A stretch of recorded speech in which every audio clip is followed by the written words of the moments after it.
DM madam গরিব সেজে FIR দায়ের করতে পৌঁছালেন। দারোগা বেরোল তার ডিভোর্সি স্বামী। তারপর যা হল, পুরো থানা কেঁপে উঠল।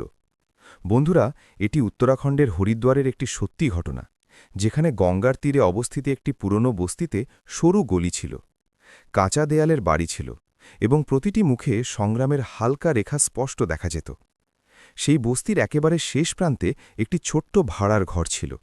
সেই ঘরে থাকত রাঘব তার স্ত্রী কাব্যার সাথে। ঘরটা এতই ছোট ছিল যে একটা খাট রাখার পর হাঁটার জায়গা খুব কষ্টে বাঁচত। দেয়ালে ড্যাম্পের দাগ ছিল, ছাদ থেকে ফ্যানটা বাঁকা হয়ে ঝুলত, এবং জানালার বাইরে সামনের বাড়ির দেয়াল দেখা যেত। তবুও সেই ঘরে কখনো কোনো অভিযোগ ছিল না, কারণ সেখানে আশা থাকত। রাঘব একটি সাধারণ পরিবারের ছেলে ছিল। তার বাবা একসময় রিক্সা চালাতেন, এখন অসুস্থ থাকতেন। মা লোকের বাড়িতে কাজ করতেন। ছোটবেলা থেকেই সে অভাব দেখেছিল, কিন্তু তার মধ্যে সৎ হয়ে বাঁচার এক অদ্ভুত জেদ ছিল। সে চাইত যে একদিন পুলিশের উর্দি পড়বে, যাতে যেসব মানুষকে বিনা কারণে বকাঝকা করা হয়, যাদের কথা শোনা হয় না, তাদের পাশে দাঁড়াতে পারে। কাব্যা তার চেয়ে একদম ভিন্ন স্বভাবের ছিল, শান্ত কিন্তু দৃঢ়, পড়াশোনায় মেধাবী আর স্বপ্নে স্পষ্ট। সে বিশ্বাস করত যে পরিস্থিতি যেমনই হোক না কেন, পড়াশোনা মানুষের জীবনের মোড় ঘুরিয়ে দিতে পারে। তার স্বপ্ন ছিল প্রশাসনিক সেবায় যোগ দেওয়ার। সে বলত, যদি সিদ্ধান্ত নেওয়ার ক্ষমতা পাওয়া যায় তবে অনেক কিছুই পাল্টে দেওয়া যেতে পারে। হরিদ্বারের একটি সরকারি লাইব্রেরিতে দুজনের পরিচয় হয়েছিল। রাঘব সেখানে পুলিশ নিয়োগের প্রস্তুতির জন্য খবরের কাগজ পড়তে যেত, কাব্যা প্রতিযোগিতামূলক পরীক্ষার বইয়ে ডুবে থাকত। প্রথমবার কথা তখন হয়েছিল যখন দুজনে একসঙ্গে একই খবরের কাগজ তোলার চেষ্টা করেছিল। হালকা হাসি, ছোট্ট করে ক্ষমা চাওয়া, আর সেখান থেকেই কথা শুরু হলো। ধীরে ধীরে লাইব্রেরিতে দেখা হওয়ার পালা বাড়ল।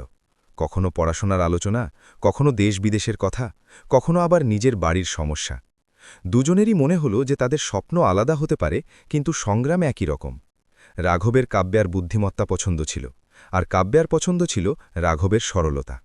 দুজনেই জানত যে জীবন সহজ হবে না, কিন্তু তাদের বিশ্বাস ছিল যে একসাথে থাকলে মুশকিলগুলো হালকা মনে হবে। বিয়ে খুব সাদামাটাভাবে হলো। না কোনো ব্যান্ড, না ঢোল, না বড় কোনো আয়োজন, শুধু মন্দিরে কিছু আপনজন আর ৭ পাক। বিয়ের পর দুজনেই সেই ছোট্ট ঘরে চলে এলো। শুরুর দিনগুলো সত্যি খুব ভালো ছিল। সকালে রাঘব দৌড়াতে যেত, দিনে কোচিং আর সন্ধ্যায় পড়াশোনা। কাব্যা ঘর সামনে নিজের প্রস্তুতি নিত। রাতে দুজনে ছাদে গিয়ে বসত এবং নিজেদের স্বপ্নের কথা বলত। রাঘব বলত, একদিন আমি পুলিশের পোশাকে তোমার সামনে দাঁড়িয়ে থাকব। কাব্যা হেসে উত্তর দিত, আর আমি সেই দিন কোনো জেলার দায়িত্ব সামলাব। দুজনেই হাসত, তারপর চুপ হয়ে যেত। সেই নীরবতার মধ্যে একটা আশা থাকত। কিন্তু সময় সবসময় একরকম থাকে না। রাঘব প্রতিবারই পরীক্ষায় একটু পিছিয়ে পড়ত, কখনো শারীরিক পরীক্ষায়, কখনো বা লিখিত পরীক্ষায়। পাড়ার লোক খোঁটা দিতে লাগল, আর কতদিন পড়বে, এবার তো কিছু কাজ কর। এই খোঁটাগুলো সরাসরি বুকে গিয়ে বিঁধত। অন্যদিকে কাব্যা একটি বেসরকারি স্কুলে চাকরি পেয়ে গেল। বেতন খুব বেশি ছিল না, কিন্তু বাড়ির খরচ কিছুটা সামলানো যেতে লাগল।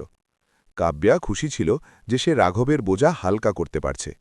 কিন্তু রাঘবের ভেতরে কিছু বদলাতে লাগল।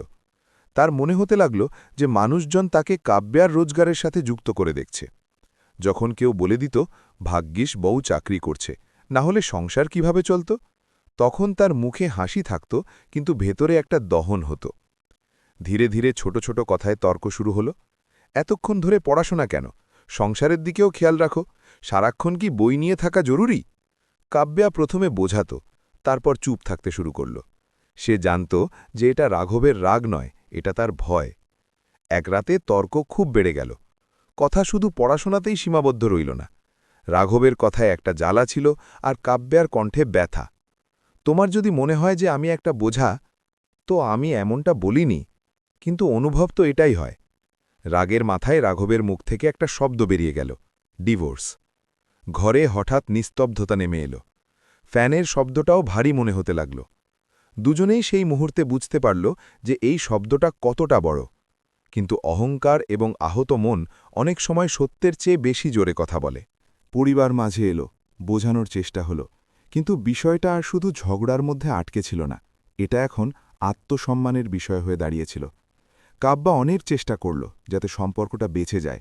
সে পরিষ্কার বলেছিল, আমি এগোতে চাই, কিন্তু তোমাকে পেছনে ফেলে নয়, সাথে নিয়ে। রাঘব শুনছিল ঠিকই, কিন্তু মেনে নিতে পারছিল না। তার ভয় ছিল যে একদিন কাব্যা তার থেকে অনেক এগিয়ে যাবে এবং সে নিজেকে ছোট মনে করবে। অবশেষে আদালতে কাগজে সই হয়ে গেল। সেদিন কাব্যার চোখে জল ছিল, কিন্তু গলা স্থির ছিল। সে শুধু এতটুকুই বলল, আমি ভেঙে পড়িনি, একদিন নিজেকে প্রমাণ করব। রাঘব কিছুই বলল না, হয়তো তার কাছে কোনো শব্দ ছিল না। আইনিভাবে সম্পর্ক শেষ হয়ে গেল, কিন্তু মনে কিছু অসম্পূর্ণ কথা বাকি থেকে গেল। ডিভোর্সের পর কাব্যা হরিদ্বার ছেড়ে দিল। সে ঠিক করল যে আর পেছন ফিরে তাকাবে না। একটা ছোট শহরে ভাড়ার ঘর নিল এবং নিজেকে পুরোপুরি পড়াশোনায় সঁপে দিল। অন্যদিকে রাঘব সেই ঘরে একাই থেকে গেল। যেখানে একসময় দুজনের হাসি প্রতিধ্বনিত হতো, সেখানে এখন শুধুই নীরবতা ছিল। দুজনেই নিজেদের মতো করে লড়াই করছিল। তারা জানত না যে অনেক বছর পর ভাগ্য তাদের আবার মুখোমুখি দাঁড় করাতে চলেছে। কিন্তু সেই সাক্ষাতের রূপ এমন হবে না যা তারা কখনো কল্পনাও করেনি। আর এখান থেকেই তাদের জীবন এমন একটি মোড়ের দিকে এগোচ্ছিল যেখানে সম্পর্ক এবং দায়িত্ব উভয়েরই আসল পরীক্ষা হতে চলেছিল। ডিভোর্সের পর কাব্যা নিজেকে পুরোপুরি বদলে ফেলল। এখন তার দিনের প্রতিটি মিনিট কোনা ছিল। সকাল ৫টায় ওঠা, কিছুক্ষণ যোগব্যায়াম, তারপর বই, দুপুরে লাইব্রেরি, সন্ধ্যায় নোটস বানানো এবং রাতে পুরনো প্রশ্নপত্র সমাধান করা। তার ঘরে একটি টেবিল, একটি চেয়ার এবং দেয়ালে সাঁটানো একটি ছোট কাগজ ছিল। লেখা ছিল, থামা যাবে না। অনেক সময় ক্লান্তি এতই বেড়ে যেত যে চোখ এমনিতেই বন্ধ হয়ে আসত। অনেক সময় টাকার অভাব দেখা দিত। সে খুব হিসেব করে খরচ করত। মাসের শেষে প্রায়শই ভাত আর ডালই ভরসা হতো, কিন্তু সে কখনো কোনো অভিযোগ করেনি। প্রথমবার পরীক্ষা দিল, প্রিলিমসে আটকে গেল। দ্বিতীয়বার মেইনসে নম্বর কম পড়ল। তৃতীয়বার ইন্টারভিউ পর্যন্ত পৌঁছল, কিন্তু চূড়ান্ত তালিকায় নাম এলো না। প্রতিটি ব্যর্থতার পর সে কিছুক্ষণ চুপ হয়ে যেত। কখনো ছাদে গিয়ে আকাশের দিকে তাকিয়ে থাকত, সেই একই আকাশ যার নিচে সে কোনো এক সময় রাঘবের সাথে স্বপ্ন দেখেছিল। মন দুর্বল হয়ে পড়ত, কিন্তু সে নিজেকেই বলত, এখন যদি থেমে যাই তবে সব কিছু বৃথা হয়ে যাবে। অন্যদিকে রাঘবের জীবনও সহজ ছিল না। ডিভোর্সের পর সে আগের চেয়ে বেশি চুপচাপ থাকতে শুরু করল। বন্ধুরা বোঝাল, পরিবারও বোঝাল, কিন্তু তার মনে হতো যে দোষ শুধু পরিস্থিতির ছিল। সে নিজেকে সঠিক প্রমাণ করতে লেগে রইল। সে পুলিশের নিয়োগের প্রস্তুতি আরও কঠোরভাবে শুরু করল। সকালের দৌড় এখন আরও লম্বা হল, পড়াশোনার সময় বেড়ে গেল। সে ঠিক করল যে যতবারই পড়ুক না কেন, উঠে দাঁড়াবেই। অনেক সময় সে নিজেকেই জিজ্ঞেস করত, যদি আমি সফল হই তবে কি সবকিছু ঠিক হয়ে যাবে? কিন্তু এর উত্তর কখনো পরিষ্কার করে পায়নি। সময় পেরিয়ে গেল। একদিন সকালে কাব্যা লাইব্রেরিতে বসেছিল। রেজাল্ট বেরোনোর কথা ছিল। সে মোবাইল খুলল, ওয়েবসাইট খুলতে দেরি হচ্ছিল। বুকের ধুকপুকানি তীব্র ছিল। তালিকাটা খুলতেই তার নজর নিজের নামের ওপর গিয়ে আটকে গেল। সে কিছুক্ষণ পর্দার দিকে তাকিয়েই রইল। তার বিশ্বাস হল না। তারপর হঠাৎ তার চোখ থেকে জল বইতে শুরু করল। এগুলো ছিল আনন্দের অশ্রু, কিন্তু তার মধ্যে বছরের পর বছর ধরে জমে থাকা যন্ত্রণাও মিশেছিল। সে সবার প্রথমে তার মাকে ফোন করল। মায়ের গলা শুনতেই সে কেঁদে ফেলল। ওদিকে মাও কাঁদতে লাগলেন। ফোন রাখার পর সে মাঝিতে বসে পড়ল। ঘরে পিনপতন নিস্তব্ধতা ছিল, কিন্তু তার ভেতরে একটা ঝড় বইছিল। এক মুহূর্তের জন্য তার রাঘবের কথা মনে পড়ল। ভাবল, তাকে কি জানানো উচিত? তারপর নিজেকে সামলে নিল। কিছু সম্পর্ক সময়ের আগেই ভেঙে যায়, আর সব খবর সবার কাছে পৌঁছনো জরুরি হয় না। কয়েক মাস পর প্রশিক্ষণ শেষ হল। কাব্যা এখন একজন আধিকারিক। তার প্রথম পোস্টিং উত্তরাখণ্ডেরই একটি জেলায় হল। যখন সে প্রথমবার সরকারি গাড়িতে বসে অফিসে পৌঁছল, তখন সে দায়িত্বের ভার অনুভব করল। এখন সিদ্ধান্তগুলো তার স্বাক্ষরেই হতো। ওদিকে রাঘবের পরিশ্রমও কাজে এলো। বহু বছরের চেষ্টার পর সে অবশেষে পুলিশ বিভাগে উপনিরীক্ষকের পদ পেয়ে গেল। যেদিন সে প্রথমবার পুলিশের উর্দি পড়ল, সেদিন সে অনেকক্ষণ আয়নার সামনে দাঁড়িয়ে রইল। তার গর্ব হচ্ছিল, কিন্তু কোথাও একটা ভেতরের দিকে শূন্যতাও ছিল। তার পোস্টিং সেই জেলারই একটি ব্যস্ত থানায় হল। এই থানাটি দুর্নামের জন্য পরিচিত ছিল। ওপর থেকে চাপ আর নিচ থেকে দুর্নীতি। শুরুতে রাঘব পুরোপুরি সততার সাথে কাজ করার চেষ্টা করেছিল, কিন্তু খুব শিগগিরই সে বুঝতে পারল যে সিস্টেম একজন একা মানুষের চেয়ে অনেক বড় হয়। অনেক সময় সে এমন আদেশ পেত যার সাথে সে একমত হতো না। কখনো অভিযোগ এড়িয়ে যেতে বলা হতো, কখনো আবার আপোষ করিয়ে দেওয়ার জন্য চাপ আসত। সে দোটানার করে যেত। ধীরে ধীরে সে কিছু ক্ষেত্রে চোখ বন্ধ করে রাখতে শিখে নিল। সে নিজেকে বোঝাত সবকিছু এভাবেই চলে। কিন্তু প্রতিবার রাতে ঘুমানোর সময় তার বিবেক প্রশ্ন করত, এর জন্যই কি উর্দি পড়েছিলি? অন্যদিকে কাব্যা জেলার দায়িত্ব নেওয়ার পরক্ষণেই কাজের পর্যালোচনা শুরু করল। ফাইলের স্তূপ ছিল, অভিযোগের দীর্ঘ তালিকা। সে একটা একটা করে রিপোর্ট পড়ল। কিছুদিনের মধ্যেই সে একটা অদ্ভুত বিষয় বুঝতে পারল। বেশিরভাগ অভিযোগই একটি নির্দিষ্ট থানার সাথে যুক্ত ছিল। মানুষজন লিখেছিল কেস দায়ের করা হয় না, টাকা চাওয়া হতো, মহিলাদের ঘণ্টার পর ঘণ্টা বসিয়ে রাখা হতো। কাব্যার সংশ্লিষ্ট আধিকারিকদের কাছে জবাব চাইল। কাগজে কলমে সবকিছু ঠিক দেখানো হয়েছিল, রিপোর্ট পরিষ্কার ছিল, পরিসংখ্যান সন্তোষজনক হলেও সে সন্তুষ্ট হল না। তার মনে হল যে সত্যিটা ফাইলে পাওয়া যাবে না। সেই রাতে সে অনেকক্ষণ জেগে রইল। ভাবতে থাকল যে সত্যি কি অবস্থা এত খারাপ, নাকি মানুষ বাড়িয়ে বলছে। অবশেষে সে সিদ্ধান্ত নিল সে নিজে গিয়ে দেখবে, নিজের পরিচয় না জানিয়ে। পরের দিন সে সাধারণ জামাকাপড় পরল। কোনো সরকারি গাড়ি নেই, কোনো নিরাপত্তাও নেই। এক সাধারণ মহিলার মতো সে সেই থানার দিকে এগিয়ে গেল। তার জানা ছিল না যে ভাগ্য এমন এক মোড় নিতে চলেছে যেখানে তার অতীত আর বর্তমান মুখোমুখি এসে দাঁড়াবে। অন্যদিকে সেই সকালে রাঘব নিজের চেয়ারে বসে ফাইল দেখছিল। রোজকার মতো অভিযোগ আসছিল, কিছু সে নথিবদ্ধ করছিল, কিছু লোককে পরের দিন আসতে বলছিল।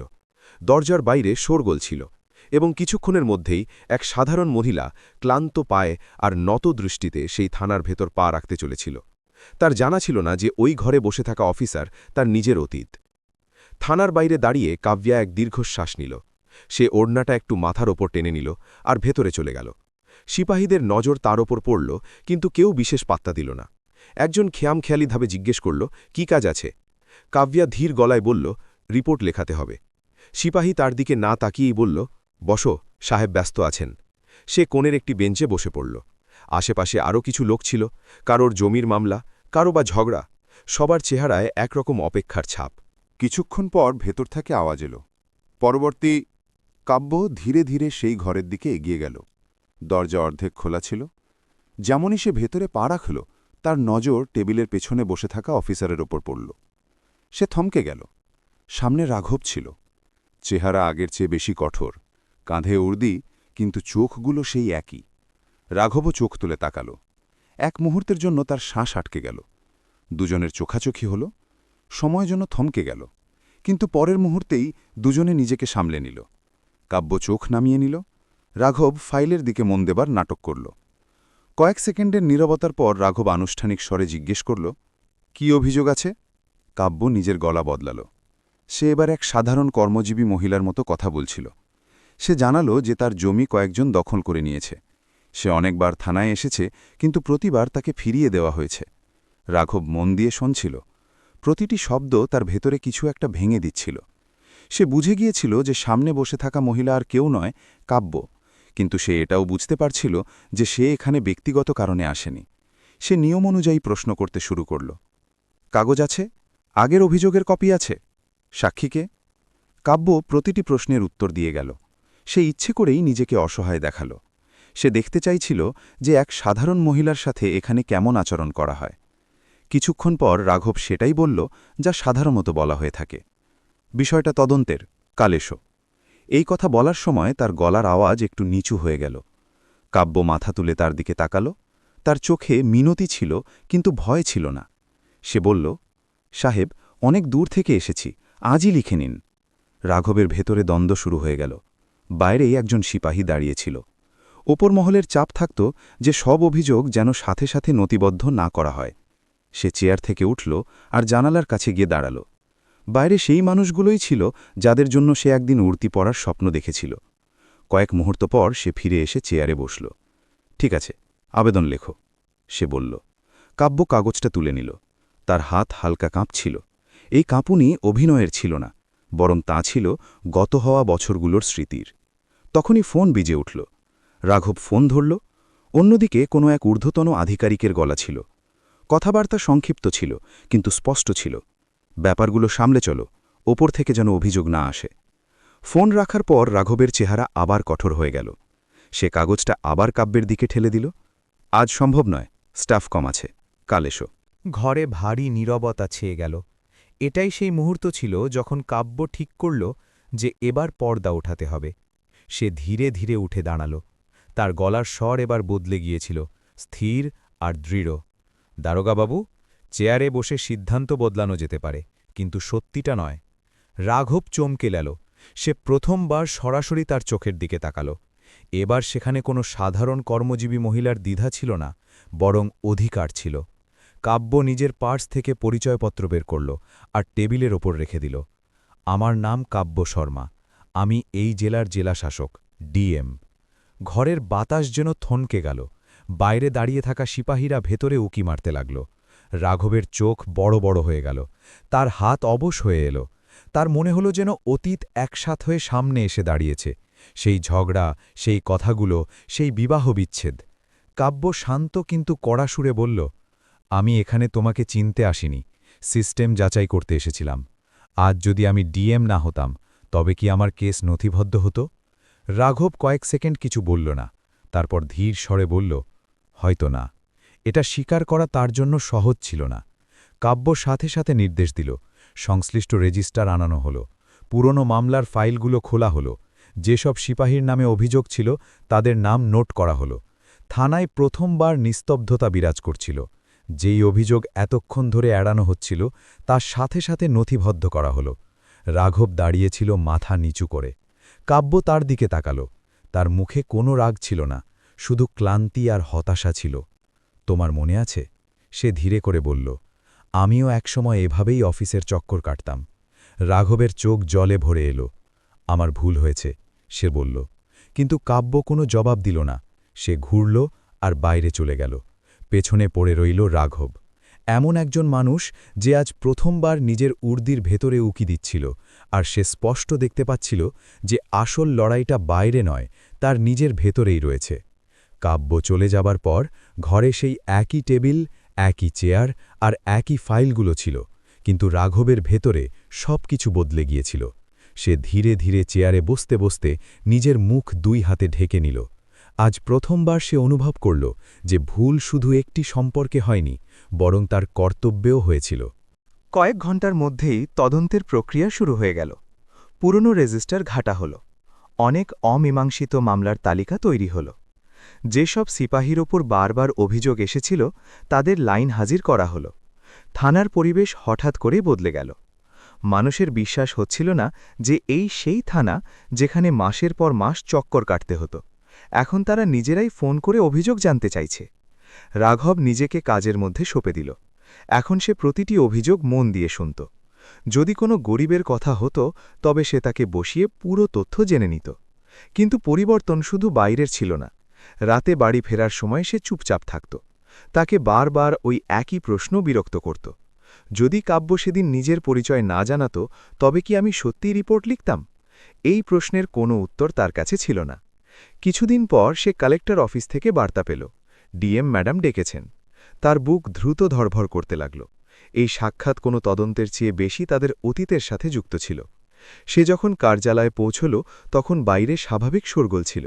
ভেতরের ঘর শান্ত। কাব্য জানালার কাছে দাঁড়িয়েছিল। সে ঘুরে তাকালো আর বলল, বসুন। গলার আওয়াজে আনুষ্ঠানিকতা ছিল, কিন্তু কোনো কঠোরতা ছিল না। কয়েক মুহূর্ত দুজনেই চুপ থাকল। অবশেষে রাঘবই কথা শুরু করল। যা হয়েছে তার জন্য আমার কাছে কোনো সাফাই নেই। কাব্য সোজা সাপটা জবাব দিল, আমি সাফাই চাই না, সত্যিটা চাই। রাঘব এক দীর্ঘশ্বাস নিল। আমি ভয় পেয়ে গিয়েছিলাম। সে ধীরে ধীরে বলল, আমার মনে হয়েছিল যে তুমি যদি এগিয়ে যাও তবে আমি পেছনে পড়ে থাকব। আমি ভালোবাসাকে প্রতিযোগিতা ভেবে নিয়েছিলাম। ঘরে নিস্তব্ধতা ছড়িয়ে পড়ল। কাব্যের চোখ ভিজে এলো, কিন্তু সে নিজেকে সামলে নিল। আমি কখনো তোমাকে ছোট করে দেখিনি, সে বলল। আমি শুধু তোমার সাথে চলতে চেয়েছিলাম। এই কথাগুলো সরাসরি বুকে গিয়ে লাগল। রাঘবের গলা ভারী হয়ে এলো। যদি আজও সুযোগ থাকে তবে কি তুমি আমাকে মাফ করতে পারবে? এটা সহজ কোনো প্রশ্ন ছিল না। কাব্য কিছুক্ষণ ভাবল। ক্ষমা শব্দের মাধ্যমে পাওয়া যায় না, সে শান্ত স্বরে বলল। সময়ের সাথে প্রমাণ করতে হয়। সেদিন কথাবার্তা খুব বেশি দীর্ঘ হল না, কিন্তু এটা একটা শুরু ছিল। এরপর অনেকবার তাদের দেখা হলো, কখনো কোনো প্রশাসনিক বৈঠকে, কখনো কোনো সামাজিক অনুষ্ঠানে। দুজনেই আনুষ্ঠানিক দূরত্ব বজায় রাখত, কিন্তু কথাবার্তায় আর তিক্ততা ছিল না। রাঘব সত্যি বদলানোর চেষ্টা করছিল। সে প্রতিটি ক্ষেত্রে নিয়ম মেনে কাজ করত। কারো ওপর চাপ এলে সে লিখিত নির্দেশ চাইত। ধীরে ধীরে তার পরিচয় একজন কঠোর কিন্তু সৎ অফিসার হিসেবে গড়ে উঠতে লাগল। কাব্যা দূর থেকে সব দেখছিল। এক সন্ধ্যায় যখন সে জেলার পরিদর্শনে বেরিয়েছিল, সে সেই থানাতেই পরিদর্শন করতে এলো, কোনো আগাম খবর ছাড়াই। রাঘব নিজের ঘরে বসেছিল, এক বয়স্ক নারী তার সমস্যার কথা বলছিল। রাঘব মন দিয়ে শুনছিল। সে সঙ্গে সঙ্গে লিখিত নির্দেশ দিল এবং সংশ্লিষ্ট কর্মীকে ডেকে বলল, ওনার অভিযোগ এখনই দায়ের হবে। কাব্যা দরজায় দাঁড়িয়ে এই সব দেখছিল। তার তৃপ্তি ছিল। তদন্ত শেষ হল, রিপোর্ট পরিষ্কার ছিল। এখন আর সেখানে কোনো অনিয়ম ছিল না। কয়েক সপ্তাহ পর কাব্যা রাঘবকে আবার ডাকল। এবার পরিবেশ অন্যরকম ছিল। যদি আমরা আবার একসাথে চলি, সে সরাসরি বলল। তাহলে কিছু শর্ত থাকবে। রাঘব বিনা দ্বিধায় উত্তর দিল, রাজি আছি। কোনো অহংকার নয়, কোনো ভয় নয়, সমতা থাকবে। আমি প্রস্তুত। সে বলল, এই সিদ্ধান্ত সহজ ছিল না। পরিবারকে জানানো হলো। প্রথমে সবাই অবাক হল, কয়েকজন প্রশ্নও তুলল। কিন্তু দুজনেই এবার পরিষ্কার ছিল। তারা ঠিক করল যে সম্পর্কটা লোক দেখানোর জন্য নয়, বোঝাপড়ার জন্য হবে। কিছু সময় পর খুব সাদামাটাভাবে বিয়ে হল। সেই একই মন্দির, সেই একই সাতপাক। তফাৎ শুধু এতটুকুই ছিল যে এবার দুজনের চেহারায় একটা বোঝাপড়া ছিল, কোনো নিরাপত্তাহীনতা ছিল না। রাঘব মনে মনে শপথ নিল যে এখন সে ভয়কে আর তার সিদ্ধান্তের ওপর প্রভাব বিস্তার করতে দেবে না, এবং কাব্যা ঠিক করল যে সে নিজের সাফল্যকে কখনো কারও বিরুদ্ধে ব্যবহার করবে না। কিন্তু আসল পরীক্ষা এখনও বাকি ছিল, কারণ সম্পর্ক জোড়া লাগা এক কথা, আর সেটা প্রতিদিন টিকিয়ে রাখা অন্য কথা। বিয়ের পর জীবন আগের মতো ছিল না, তবে অবশ্যই আরও ভালো ছিল। এবার তাদের মধ্যে স্বপ্ন তো ছিল, কিন্তু কোনো তুলনা ছিল না। পদ আলাদা ছিল, দায়িত্ব আলাদা ছিল, কিন্তু সম্মান সমান ছিল। কাব্যা সকালে অফিসে গেলে রাঘব তাকে থামিয়ে শুধু এটুকু বলতো, নিজের খেয়াল রেখো। রাঘব ডিউটিতে বেরোলে কাব্যা বলতো, সঠিক সিদ্ধান্ত নিও, তা যতই কঠিন হোক না কেন। দুজনেই জানত যে এখন তাদের সম্পর্কের ভিত্তি আবেগের চেয়েও বেশি বোঝাপড়ার উপর টিকে আছে। কয়েক মাস পর সেই একই থানা, যা কখনো অভিযোগের জন্য বদনাম ছিল, এখন ধীরে ধীরে বদলে গিয়েছিল। রাঘব একটা নিয়ম করে দিয়েছিল, কোনো মানুষ খালি হাতে ফিরে যাবে না। যদি সাথে সাথে সমাধান নাও হতে পারে, তবে লিখিত উত্তর অবশ্যই পাবে। একদিন দুপুরে এক গরিব নারী থানায় এলো। তার চেহারায় ঘাবড়ে যাওয়ার ছাপ ছিল। জমির বিবাদের মামলা ছিল। আগে সে অনেক জায়গায় গিয়েছিল, কিন্তু কোথাও তার কথা শোনা হয়নি। রাঘব তাকে চেয়ারে বসালো, পুরো বিষয়টা শুনল, কাগজ দেখল, সঙ্গে সঙ্গে রিপোর্ট দায়ের করল এবং সংশ্লিষ্ট দলকে ঘটনাস্থলে পাঠাল। ওই নারীর চোখে বিশ্বাস ছিল। সেই সময় বাইরে দাঁড়িয়ে থাকা কাব্যা পরিদর্শনে এসেছিল। সে ভেতরে না ঢুকেই এই সব দেখল। তার মুখে হালকা হাসি ফুটে এলো। এই জয় কোনো পদের ছিল না, এই জয় ছিল পরিবর্তনের। সন্ধ্যায় বাড়ি ফেরার সময় রাঘব বলল, আজ এক নারী এসেছিল। যদি কয়েক বছর আগে আসত, তবে হয়তো আমি তাকেও এড়িয়ে যেতাম। কাব্যা শান্তস্বরে উত্তর দিল, আগে কি ছিল সেটা গুরুত্বপূর্ণ নয়, বরং এখন কি আছে সেটাই আসল। রাঘব তার দিকে তাকাল। ধন্যবাদ, সে ধীরে করে বলল। কিসের জন্য? আমাকে আয়না দেখানোর জন্য। কাব্যা কিছুক্ষণ চুপ করে রইল। তারপর বলল, আয়না তো সবসময় সামনেই থাকে, দেখাটা আমাদের ওপর নির্ভর করে। তাদের মধ্যে এখন আর কোনো অভিযোগ ছিল না, শুধু কথোপকথন ছিল। সময়ের সাথে সাথে দুজনেই নিজেদের কাজে আরও মজবুত হতে লাগল। মানুষ তাদের আলাদা আলাদাভাবে চিনত, একজন কঠোর জেলা শাসক এবং একজন শট পুলিশ অফিসার হিসেবে। কিন্তু ঘরের চৌকাঠের ভেতর তারা শুধুই জীবনসঙ্গী ছিল। এক রাতে ছাদে দাঁড়িয়ে দুজনেই গঙ্গার দিকে তাকিয়ে রইল। বাতাস শান্ত ছিল। রাঘব বলল, সেদিন যদি তুমি থানায় না আসতে, তবে হয়তো আমি কখনো বদলাতাম না। কাব্যা উত্তর দিল, যদি তুমি বদলাতে না চাইতে, তবে আমিও কিছু করতে পারতাম না। দুজনেই হাসল। তারা বুঝতে পেরেছিল যে সম্পর্ক দুজন মানুষের সমান দায়িত্ব। একজন এগিয়ে যায় আর অন্যজন পেছনে পড়ে যায়, তবে দূরত্ব বাড়ে। কিন্তু যদি দুজনেই একসাথে চলে, তাহলে রাস্তা কঠিন হলেও গন্তব্যে পৌঁছানো যায়। কিছু সময় পর জেলায় তাদের জুটির চর্চা হতে লাগল। মানুষ বলতো, এখন অভিযোগ নিয়ে গেলে শুনানি অবশ্যই হয়। কিন্তু তাদের জন্য সবচেয়ে বড় কথা এটা ছিল যে এখন তারা একে অপরের কথা শুনত। রাঘব নিজের ভেতরের ভয়টাকে চিনে নিয়েছিল, কাব্যা নিজের ভেতরের কষ্টটাকে ছেড়ে দিয়েছিল। তারা শিখেছিল যে অহংকার সম্পর্ক ভাঙে, আর স্বীকার করে নেওয়া সেটাকে জোড়ে। একদিন সেই একই গরিব নারী যার রিপোর্ট দায়ের হয়েছিল সে মিষ্টি নিয়ে এলো। তার সমস্যার সমাধান হয়ে গিয়েছিল। সে বলল, সাহেব, সেদিন যদি আপনি আমার কথা না শুনতেন তবে আমি হেরে যেতাম। রাঘব হেসে বলল, এখন এখানে কাউকে হারতে দেব না। দূরে দাঁড়িয়ে থাকা কাব্যা এটা শুনল। তার চোখে তৃপ্তি ছিল। তার মনে হল জীবন পুরো একটা চক্কর লাগিয়ে তাদের সেখানেই এনে দাঁড় করিয়েছে যেখানে কখনো তারা স্বপ্ন দেখেছিল। তফাৎ শুধু এতটুকুই ছিল যে এখন তারা স্বপ্ন একা নয়, একসাথে মিলে পূরণ করছিল। এই গল্প আমাদের শেখায় যে ভয় আর অহংকার যদি সিদ্ধান্ত নিতে শুরু করে তবে সম্পর্ক ভেঙে যায়, কিন্তু যদি মানুষ নিজের ভুল মেনে নেয় তবে ভাঙা জিনিসও জোড়া লাগতে পারে। সিস্টেম তখনই বদলায় যখন সেটা চালানোর মানুষটা বদলানোর সাহস করে, আর সম্পর্ক তখনই মজবুত হয় যখন তাতে সমতা আর সম্মান থাকে। এবার প্রশ্ন আপনাদের কাছে, যদি আপনারা নিজেদের জীবনে দ্বিতীয় সুযোগ পান তবে কি আপনারা নিজেদের ভয়কে বেছে নেবেন নাকি নিজেদের সম্পর্ককে?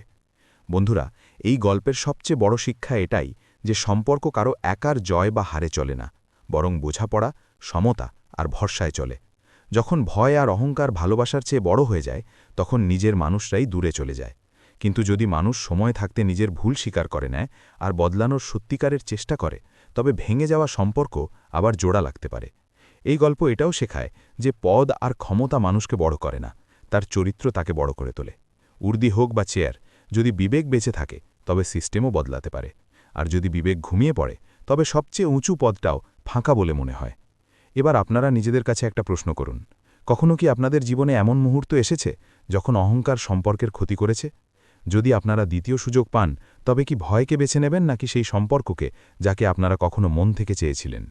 নিজেদের মতামত কমেন্টে লিখুন, কারণ আপনাদের একটা চিন্তা অন্য কারো জীবন বদলে দিতে পারে। যদি এই গল্পটি আপনাদের হৃদয় ছুঁয়ে যায় তবে এটি বেশি বেশি মানুষের কাছে অবশ্যই পৌঁছে দিন। দেখা হবে পরের গল্পে, ততক্ষণের জন্য নিজেদের খেয়াল রাখবেন।